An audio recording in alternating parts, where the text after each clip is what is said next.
Welcome back for my daily report videos with me, Richard Perry, market analyst at Hantec. Tuesday, the 7th of May. Looking at dollar yen, which broke sharply lower. Actually, the drift lower that we've seen in the past few weeks has started to accelerate.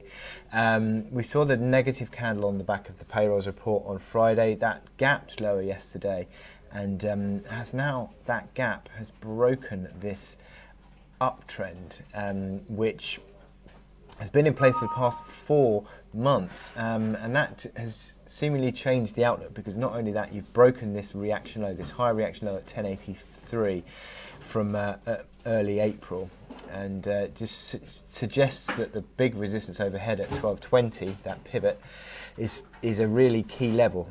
You look at the fact that the momentum indicators are increasingly negative.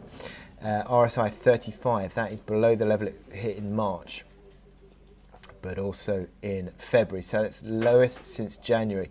You've seen the MACD levels, MACD lines cross negatively. The stochastics are pulling into negative territory as well. So lower highs are forming, rallies being sold into. You've got this resistance band. You've got a gap from the Monday's trading, gap down from 1105.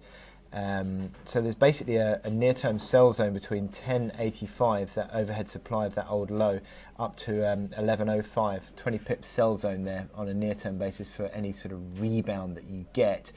Having broken that uptrend now becomes a basis of resistance underneath, and that seems to be the case as well. 1095 today, where that sits. So there is an increasing consideration that this is beginning to sell into strength now. You can see the hourly chart where throughout the drift, throughout the consolidation, you started to then break down, and then you started to see the RSI and the hourly failing around 60. Is it now failing around 50 and moving towards 30 and below? MACD lines crossing over underneath neutral. So this is all suggesting that the downside momentum is building, and that you've got a resistance, as I said, in the band 1085 to 1105 area. That's your near-term sell zone, and it looks as though that the sellers are beginning to get